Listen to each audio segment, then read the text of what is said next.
Hi, everyone. Welcome back. I think some folks are having like minor difficulties signing on with the link, which is okay because we're recording. So we'll just send it to them afterwards. But I do really want to get started by introducing Shanese. This is the last workshop of the day, and I really could not be more excited to hear her talk. She's an incredible educator and advocate who has so much to offer on the topic of so many things, but specifically today she'll be talking about decolonization and what that looks like. And yeah, you can take it away and maybe introduce yourself, but welcome, Shanese. Thank you so much for coming. Awesome. Hello, everybody. You might at some point see my dog jump up because he's being ridiculous today. But I'm so happy to be here with everybody. I have a short but cute presentation to talk about decolonization.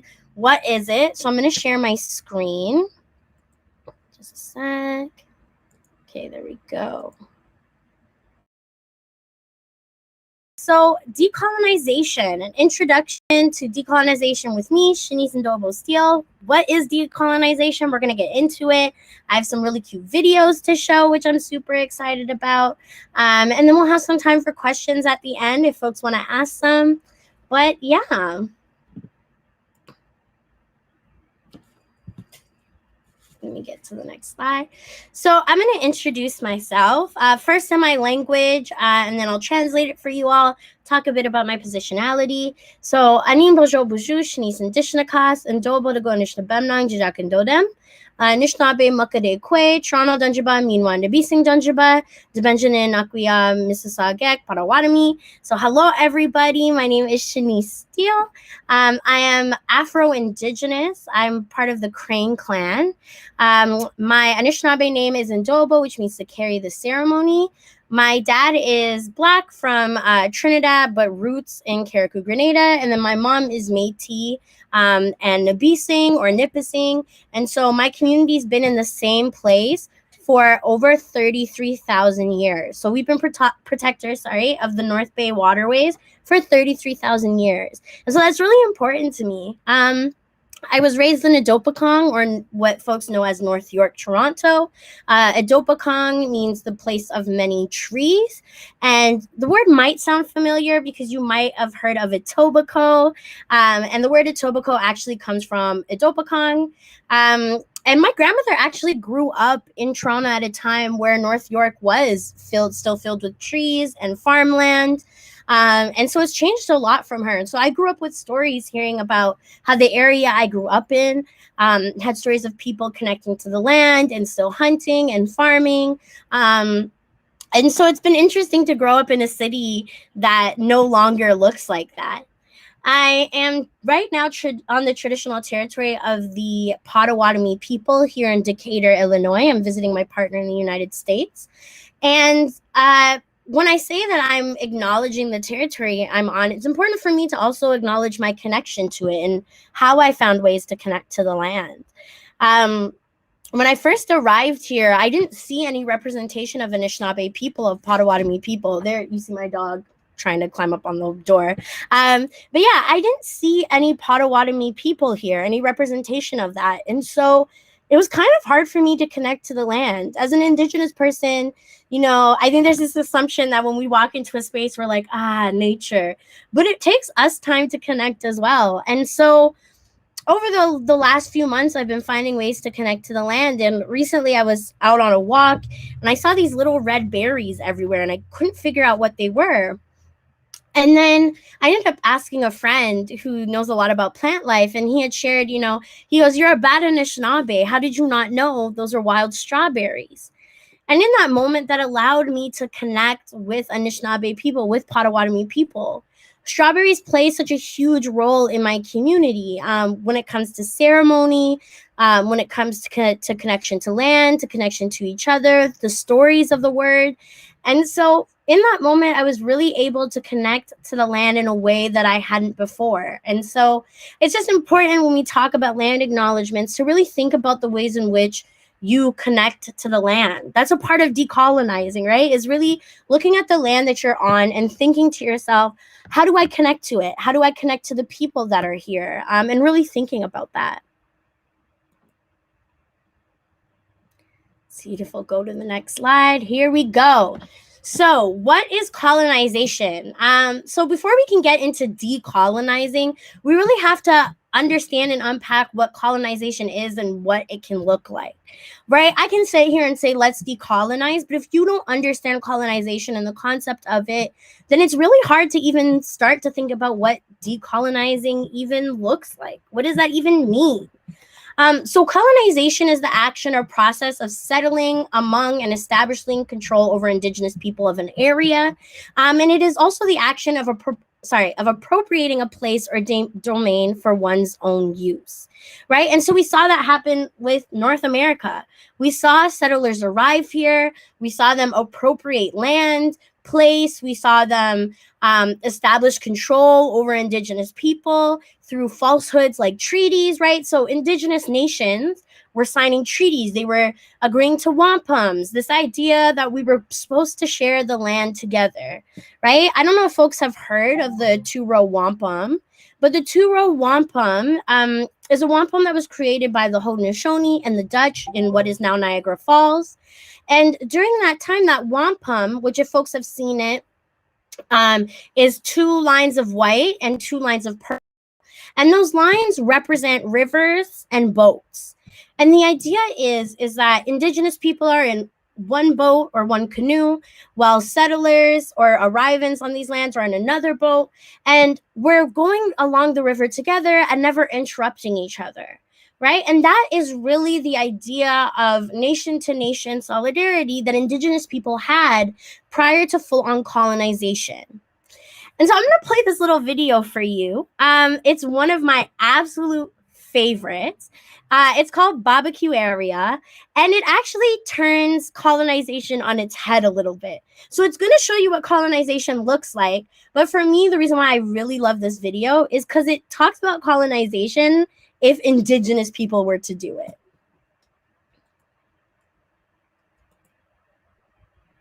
See if hold on just a sec. Technology, gotta love it.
What do you call this place? It's a barbecue area. Barbecue area? They call this barbecue area.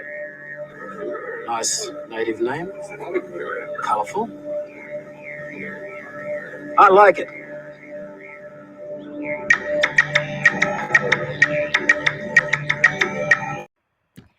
So I really recommend folks looking this up on YouTube and watching it.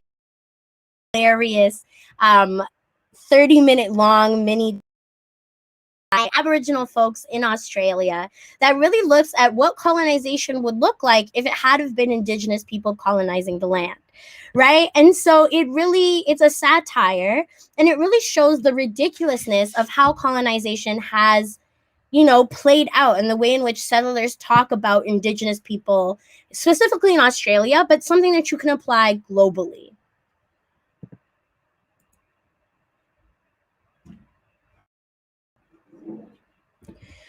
So where does colonization happen, and what does it look like? So colonization happens everywhere.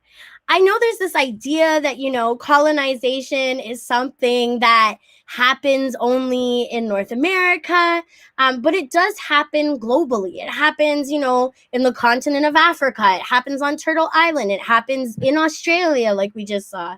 And colonization is still happening. It's not something that's finished, that is no longer an issue. Colonization is still happening to this day. And we're seeing that with the colonization of the continent of Africa. We're seeing that with the continued colonization of Canada. And colonization really can look like many different things. So it can look like the removal of Indigenous people from, it can look like environmental racism. So specifically in Canada, there's Aamjiwnaang First Nation, which is just outside of Sarnia and is located right next to Chemical Valley. And that's a form of environmental racism and colonization. And it can also look like the miseducation of history of the lands that you're on. So I'm going to show another video for folks to watch that also talks about colonization in North America. After months of protests from Native Americans and environmental activists, construction of the Dakota Access Pipeline will stop. It's a tremendous victory for Standing Rock, for the Aceti-Sakowin, for the countless tribal nations, indigenous communities, and millions of Americans and people across the world who hit the streets in support of Standing Rock. The company building the pipeline was waiting for a permit on the very last section, which would have crossed the Missouri River just north of the Standing Rock Sioux Reservation.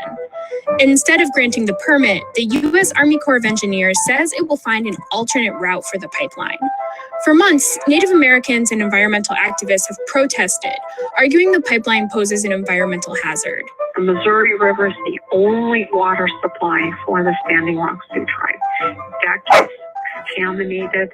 They don't have a water supply.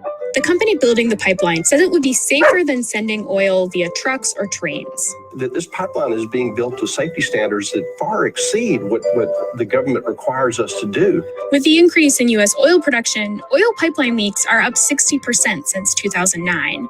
Sunoco Logistics spills more crude than any of its competitors, 200 oil leaks in the last 6 years. Doesn't that safety record indicate that the concerns of the Standing Rock tribe ought to be listened to?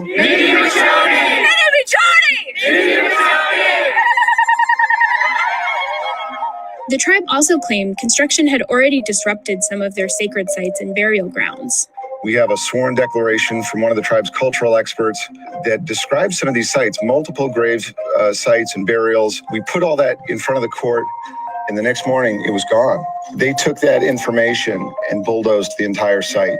The law tries to keep this exact thing from happening through a process called consultation. Anytime there's a project on federal lands, American Indian government has the right to consult with the United States agencies before those projects go forward. The tribe says this consultation didn't happen the way it was supposed to. And for months, they've been occupying land that's owned by the pipeline company, but which the tribe says belongs to them.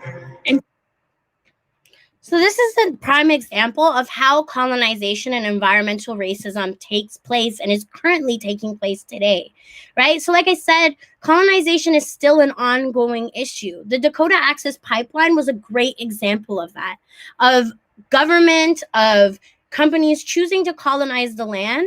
And then it's also an example of environmental racism by pushing these pipelines through indigenous lands, which we recognize pipelines leak, which would eventually end up harming a water resource for indigenous people.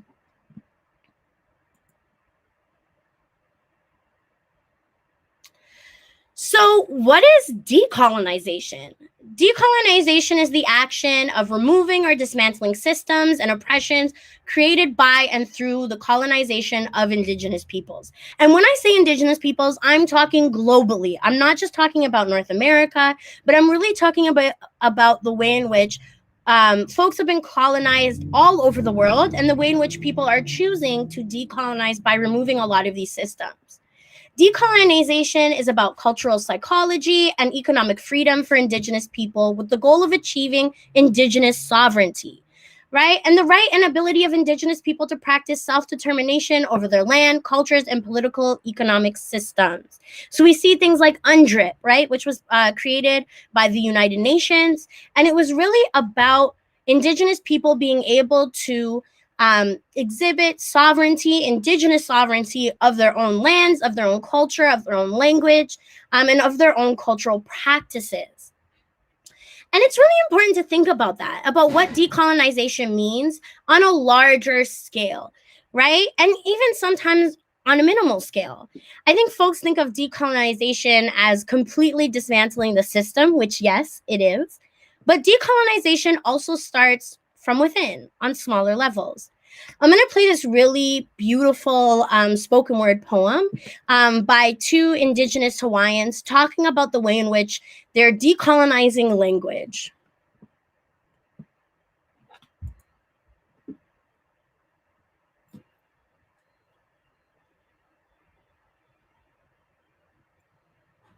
For over 3.5 millennia, the islanders of Pacifica spoke without alphabet or written language. So spit me a poem with the names of the wind and the rain, the sacred spaces of your gods and ancestors. The people of Oceania retained all knowledge and all history through the shaping of spoken word into muscle memory and restoring a poem. So spit me a poem of how the world was made, beginning with your grandmother's face. How every speck of land on this earth was poured from the thick cocoa of her eyes, every island and continent broken only by her blinks. And erases all that is written in sand. So our ancestors etched everything into the tides of their tongues. Now, as a historian, when I retell the tales of my ancestors in a colonizer's English, I am unsure if my act is one of resistance or oppression.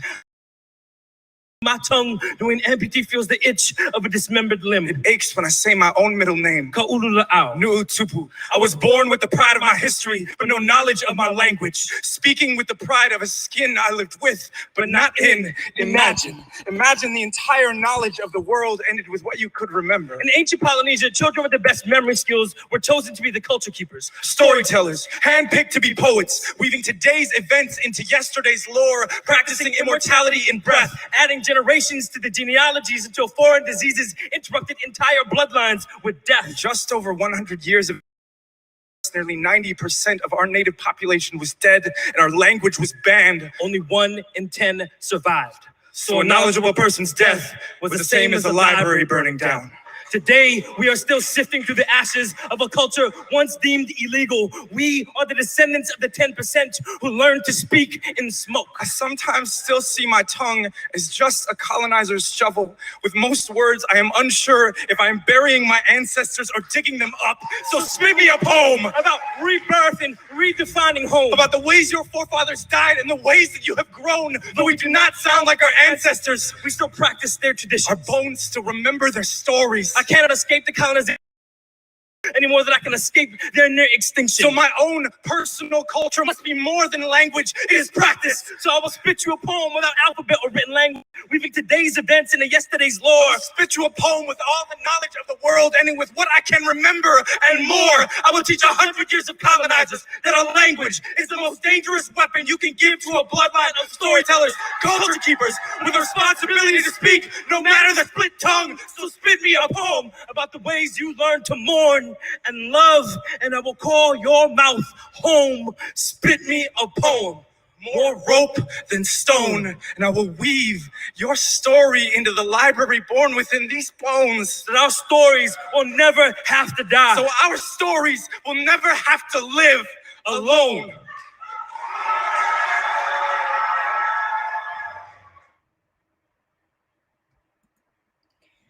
I personally really love this poem. I remember the first time that I had heard it, I actually cried because it's so powerful listening to other Indigenous people talk about the way in which they're reclaiming their language, but also how hard that can be, how painful it can be at times to recognize that you are speaking a language that has also colonized you.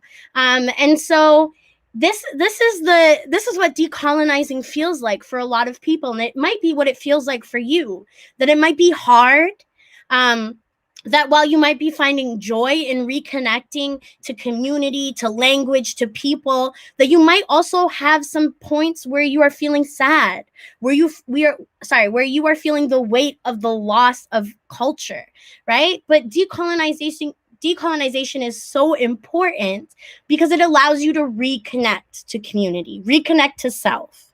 And even for folks who are settlers, decolonization is also something that allows you to reconnect as well.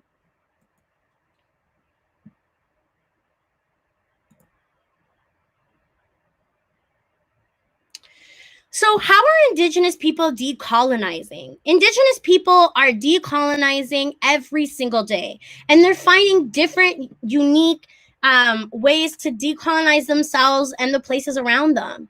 For some people, it's language revitalization, like we saw in the spoken word just before. For others, it's practicing ceremony and traditional forms of dance and music. A form of decolonization that has swept through Turtle Island are the land back actions that we saw take place across the country last year, from Wet'suwet'en to Tyendinaga. Indigenous peoples have been decolonizing the land, right? And once again, when I say Indigenous peoples, I am talking globally. But I think it's important to acknowledge that Indigenous people, as they're choosing to decolonize and as their allies and folks in solidarity with them are choosing to decolonize, oftentimes this is hard work. Oftentimes it is work that might put you in danger. It's really about finding the ways in which that you have capacity to decolonize. I'm not going to recommend for every single person to take to the street. I mean, I'd love it, but it doesn't work for everybody that way. And so it's really important to acknowledge that what works for some might not work for you in your journey of decolonizing. I'm going to share this really powerful video of the demonstrations that were happening in Vancouver last year around decolonizing and being in support with Wet'suwet'en.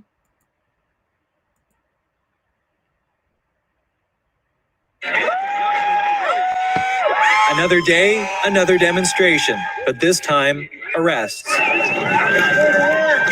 It's one of the latest actions in support of Wet'suwet'en hereditary chiefs opposing a natural gas pipeline in northern BC.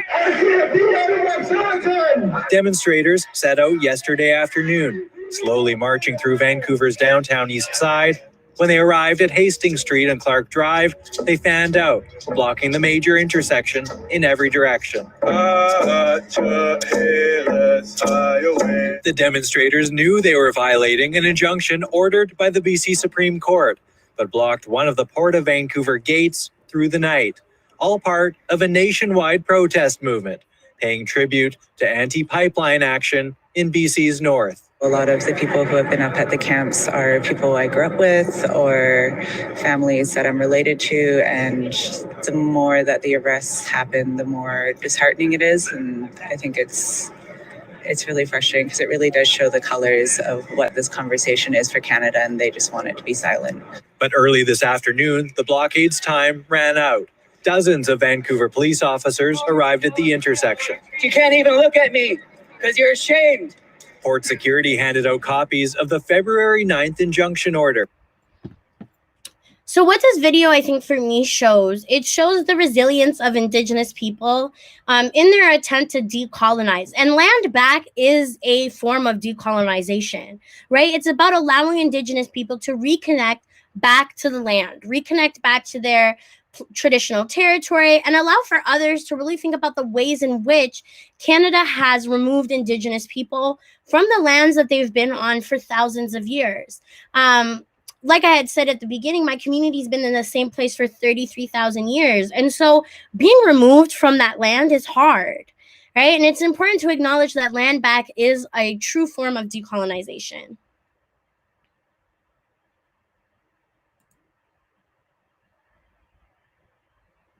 So how can you personally decolonize? Like most things, decolonizing really starts with yourself. It may feel like a big task, but there are some simple first steps that you can take to decolonizing your life. Like most things, decolonizing starts with yourself. It may feel like a bit, oh, sorry, why did it just repeat that? I must have double pasted. Sorry about that. Colonization has affected all of us in different ways. So looking inward and then outward is how we find ways to truly decolonize. And I think like when we're talking about working on self and finding ways to decolonize with self, that can feel really hard, right? It's always hard to confront the privileges and the accesses that you have had in a settler colonial world. For a lot of us, especially racialized folks, talking about settler colonialism is hard. It's multifaceted. Some of us come from places, and I wouldn't say some, all of us come from places as racialized people that have been colonized. And so it might be hard to really sit with yourself and ask, okay, how have I personally perpetuated settler colonialism? And it might be in really small ways that we don't even think of. So the first step to decolonizing self is asking yourself, how you feel colonization has affected you. Next is asking yourself how you may have perpetuated settler colonialism. Next is asking yourself how that makes you feel. And that's really important. It's cool to sit there and ask yourself all of these questions, but how does it make you feel? And then next is feeling the feelings and then move through them so you can move past them. Emotions, a lot of the emotions that we feel when we start to think about things that we have to unpack with ourselves are emotions that aren't actually helpful. So things like guilt. You can feel guilt, but it's important not to sit in it, but to move through it. Second is read and listen. So read decolonial works by global Indigenous authors. It's important to look at more than just the context of Canada, but colonization as a global issue. Listen to TED Talks, podcasts, and Indigenous people you are in community with. So if you're specifically looking about how to decolonize yourself in the area that you're in, listen to the Indigenous communities you are in relationship with. Watch Indigenous films and explore colonization and decolonizing. And read manifestos or calls to actions by Indigenous peoples. One thing that I will tell you, Indigenous peoples are constantly telling folks how they can support decolonization. And so that information is out there. Third is do the work. And that's really the most simple one. So challenge those around you when they say colonial things. Show up to Indigenous actions taking place in your community, which is really important. Oftentimes, a lot of Indigenous people are simply asking for bodies. They need people to be there to support because they recognize how violent police will be. Use traditional names for nations, places, and items. So if you're in a city that has a traditional name, like I said earlier, North York, Idopakong, right? Use the traditional names of those places. Use the traditional names for the nations. If you're on Cree territory, specifically in the plains, those are Nahiawak. If you're on Haudenosaunee territory, say Haudenosaunee and not Iroquois, right? If you're on Anishinaabe territory, say Anishinaabe, but learn the traditional names and places. And then acknowledge, honor, and be in relationship with Indigenous peoples. And once again, this is talking about globally, right? It's easy to really focus on Indigenous people within your area, but think about how colonization is affecting Indigenous people globally.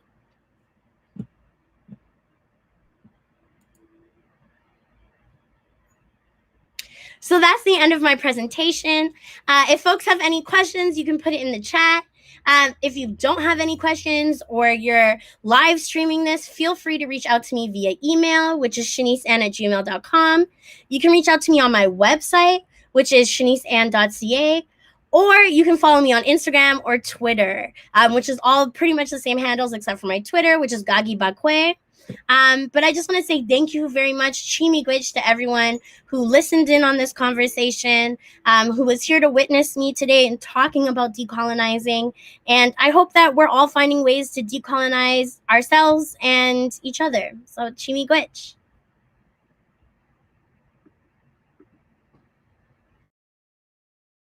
Thank you, Shanice. That was so beautiful. I know I learned a lot, and I was really excited to hear you speak too. After we had chatted before, perfect. She knows exactly what we need to talk about, and you went above and beyond. I think all of our what I thought was going to happen. So thank you so much. I know you had 10 billion workshops that you were facilitating today. I hope you get some time to rest. Yeah, a lot of folks are saying thanks in the chat. I echo all those statements. And yeah, definitely we'll be in touch. And for folks who didn't get your contact, you can just send it out to the email list of attendees who were like listening in or listening on the live. So we will definitely be chatting further. But yeah, thank you so much. Please take care of yourself. Awesome. Chimigwech, everyone. And Bama P. We don't have a word for goodbye in my language, but we do have a word for see you later. So I hope to see you again either in this life or the next. Bama P. We will see you. Bye, Shanice. And you can turn off your camera and you're good to go. Okay, everyone. So I know that we were going to take a bit of a break before we go into homerooms, but I think a few folks had some difficulties logging into the new Remo platform or the new link. So what we might do is just head into discussion and debrief now, and then just wrap up a bit early and send out the recordings to people who were not able to come to the session live. So if we're cool with that, we'll just get into our little tables and chat about some of the things we learned today, and then I'll do a bit of a wrap-up talk, and we'll see each other later.